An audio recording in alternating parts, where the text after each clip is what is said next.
ఈరోజు పత్రికా సమావేశానికి వచ్చిన మీడియా మిత్రులందరికీ స్వాగతం సుస్వాగతం. ఈరోజు ఈ మీడియా సమావేశం పెట్టినందుకు చింతిస్తూ ఈ మీడియా సమావేశం పెట్టాల్సి వచ్చింది. ఎందుకంటే మీడియా సమావేశంలో మేము జనరల్గా మాట్లాడతాం, కానీ ఈరోజు ఏమిటంటే ఒక పత్రిక మీద మాట్లాడటానికి మేము ఈరోజు మీడియా సమావేశం ఏర్పాటు చేసుకోవటం చాలా దురదృష్టకరమైన విషయం ఇది. ఎందుకంటే ఆ పత్రిక ఏదైతే ఎథిక్స్ ఉన్నాయో అవన్నీ పాటించకుండా ఏది కూడా టీవీ ఛానల్ కానివ్వండి, ప్రింట్ మీడియా పత్రిక కానివ్వండి, అందరికీ సమన్యాయం పాటిస్తూ, అన్యాయం జరిగితే దాన్ని ప్రచురిస్తూ, ప్రభుత్వం మంచి చేస్తే దాన్ని కూడా ప్రచురిస్తూ పత్రిక ముందుకెళ్ళాలి. కానీ ఇక్కడ ఈ ఏదైతే సాక్షి పత్రిక ఉందో, సాక్షి పత్రికలో ఇష్టం వచ్చినట్టు రాసుకోవటం, కేవలం వైఎస్ఆర్సీపీ పత్రిక ఇది కరపత్రిక అని సాక్షి పత్రికే చెప్పుకుంటుంది. ఎందుకంటే ఎక్కడా కూడా వాస్తవాలు లేకుండా అవాస్తవాలు కూడా ఎటువంటి అవాస్తవాలు అంటే వాళ్ళు ఆలోచించుకొని భారతీరెడ్డి గారి దగ్గర నుంచి సిగ్నల్ వస్తే ఫలానా ఎమ్మెల్యే మీద ఫలానా ఎంపీ మీద మీరు బురద జల్లండి అంటే వీళ్ళు ఇక్కడ రెడీగా ఉండి పెన్ను కాగితం పెట్టుకొని రాసేస్తున్నారు. ఇక్కడ విజయవాడ పార్లమెంట్లో కేశినేని శివనాథ్ చిన్ని గారికి దాదాపు 3 లక్షల మెజారిటీతో, కనీ విని ఎరుగని మెజారిటీతో ప్రజలు గెలిపించారు. ఇక వీళ్ళకు ఆ రోజు నుంచి ఏమీ అర్థం అవ్వట్లేదు. ఎక్కడా కూడా 60,000 70,000 ఎంపీలు మెజార్టీ తెచ్చుకున్నారు. ఈయన ఎక్కడి నుంచి దిగాడినా 3 లక్షల మెజార్టీ సంపాదించాడని ఈ పత్రికకు నిద్రలేదు ఆ రోజు నుంచి. తర్వాత ఇక్కడ ఎమ్మెల్యే గారు సుజనా చౌదరి గారు, ఆయన కూడా దాదాపు 50,000 మెజార్టీతో గెలుపొందడం జరిగింది. ఇక వీళ్ళకి అసలు నిద్ర లేకుండా పోయింది.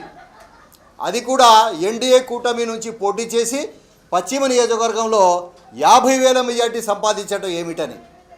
మరి తర్వాత ఏమనుకున్నారంటే వీళ్ళు ఎంపీ గారంటే ఆయన ఢిల్లీకి పరిమితం అయిపోతాడు, సుజనా చౌదరి గారంటే ఈయన మాజీ కేంద్ర మంత్రి కదా, ఈయన విజయవాడ నగరంలో ఉండడు, ఇక్కడ పట్టించుకోవడం అనుకున్నారు. కానీ వీళ్లకు కథ అడ్డం తిరిగింది. ఏ ఎంపీ ఏ ఎమ్మెల్యే చేయని పనులు ఈ ఇద్దరు ఎన్డీఏ ఎంపీ ఎమ్మెల్యేలు ఇక్కడ పశ్చిమ నియోజకవర్గానికి బ్రహ్మాండంగా పాలిస్తున్నారు.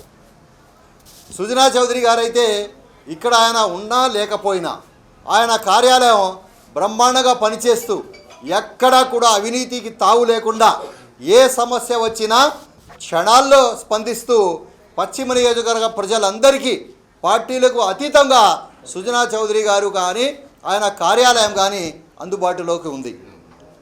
అలాగే మన పార్లమెంట్ సభ్యులు కేవలం పార్లమెంట్ సమావేశాలు, పార్లమెంట్ సెషన్స్ ఉంటేనే ఆయన ఢిల్లీలో ఉండి మిగతా రోజులన్నీ విజయవాడకే పరిమితై విజయవాడ పార్లమెంట్లో ఆయన చక్కగా చూసుకుంటున్నారు. ఎక్కడ చిన్న సమస్య వచ్చినా, ఏ కార్యకర్తకి సమస్య వచ్చినా, ఏ ప్రజలకు ఏ ఓటర్కు సమస్య వచ్చినా ఆయన స్పందిస్తూ చక్కగా ఆయన సమస్యలను చక్కబెడుతూ అభివృద్ధి వైపు విజయవాడ పార్లమెంట్ను తీసుకొని వెళ్తున్నారు. ఇటువంటి క్షణంలో, ఇటువంటి తరుణంలో సాక్షి పత్రికకు ఏమీ దొరకక ఏదో ఒక రాయాలని సాక్షి పత్రికలో మొన్న ఎమ్మెల్యేలపై బుస కొడుతున్న కాల్ అంటే కాల్స్ అని హెడ్డింగ్ పెట్టి సాక్షి మెయిన్ ఎడిషన్లో రాయటం జరిగింది. ఇంకా ఏం రాస్తున్నాడు ఈయన సైడ్ హెడ్డింగ్ చూస్తే, బీజేపీ ఎమ్మెల్యే ప్రధాన అనుచరుడి కాల్ లిస్టు సేకరణ, ఎంపీని నిలదీసిన ఎమ్మెల్యే అనుచరులు, చంద్రబాబుకు ఫిర్యాదు చేసిన బీజేపీ ఎమ్మెల్యే పట్టించుకోకపోవడంతో ఆగ్రహం, ఎంపీ తీరుపై మిగిలిన ఎమ్మెల్యేలు గుర్రు. వీడికి ఎవరు చెప్పారండి ఇది? వీడి జర్నలిస్టేనా రాసినవాడు? అన్నం తింటున్నాడా, గడ్డి తింటున్నాడా ఈ జర్నలిస్టు రాసినవాడు? ఓపెన్గా ఈరోజు మేము అడుగుతున్నాం. ఇంకా తిరువురు వివాద నేపథ్యంలో అంట లోకేష్ చెబితేనే చేశామంటున్న ఎంపీ వర్గీయులు. ఈ రాసిన వెధవకు వీడికి ఏ ఎంపీ వర్గీయులు మాట్లాడారు, ఏ ఎంపీ వర్గీయులు చెప్పారు? అసలు కాల్ ట్యాప్ చేశారు అని నీకు ఎలా తెలిసింది? ఏ విధంగా నువ్వు కనుగొన్నావు? ఇటువంటి అవాస్తవాలు రాసి ఎంపీ గారి మీద బురద జల్లావంటే ఇంకొకసారి మేము సాక్షి పత్రికకి హెచ్చరిస్తున్నాం. నువ్వు పత్రికా రంగంలో ఉన్నావు. సాక్షి పత్రిక నడిపేది ఎవరు? జగన్మోహన్ రెడ్డి గారి భార్య భారతీ రెడ్డి గారు. మేము ఇక్కడ రిపోర్టర్లు కాదు, భారతీ రెడ్డి గారికి హెచ్చరిస్తున్నాం. పశ్చిమ నియోజకవర్గం నుంచి ఇటువంటి రాతలు మళ్ళీ మళ్ళీ కనుక రాస్తే మాత్రం పశ్చిమ నియోజకవర్గ తెలుగుదేశం కార్యకర్తల ఆగ్రహం చవి చూస్తారు. ఎందుకంటే దేనికైనా ఒక పద్ధతి ఉండాలి రాయటానికి. వీళ్లకు ఎమ్మెల్యేకు ఎంపీకి వీళ్ళు ఏదో రాస్తే వీళ్ళు ఏదో మధ్యలో ఉన్న సమన్వయం చెడిపోద్దని అనుకుంటున్నారు. మీరు ఈ రాసిన రాతలకు విజయవాడ పశ్చిమ నియోజకవర్గ ఎమ్మెల్యే, విజయవాడ పార్లమెంట్ సభ్యులు కేశినేని శివనాథ్ చిన్ని గారు ఇంకా కలిసి ఇంకా ముందుకెళ్తారు. మీ రాతల వల్ల వాళ్ళకి ఎక్కడా కూడా స్పీడ్ బ్రేక్ పడదు. ఇటువంటి రాతలు, ఇటువంటి చేష్టలు చేసినందుకు మన పార్లమెంట్ సభ్యులు కేశినేని చిన్ని గారు నిన్న విజయవాడ పోలీస్ కమిషనర్ గారికి అలాగే ప్రెస్ కౌన్సిల్కి ఆయన కంప్లైంట్ పెట్టడం జరిగింది.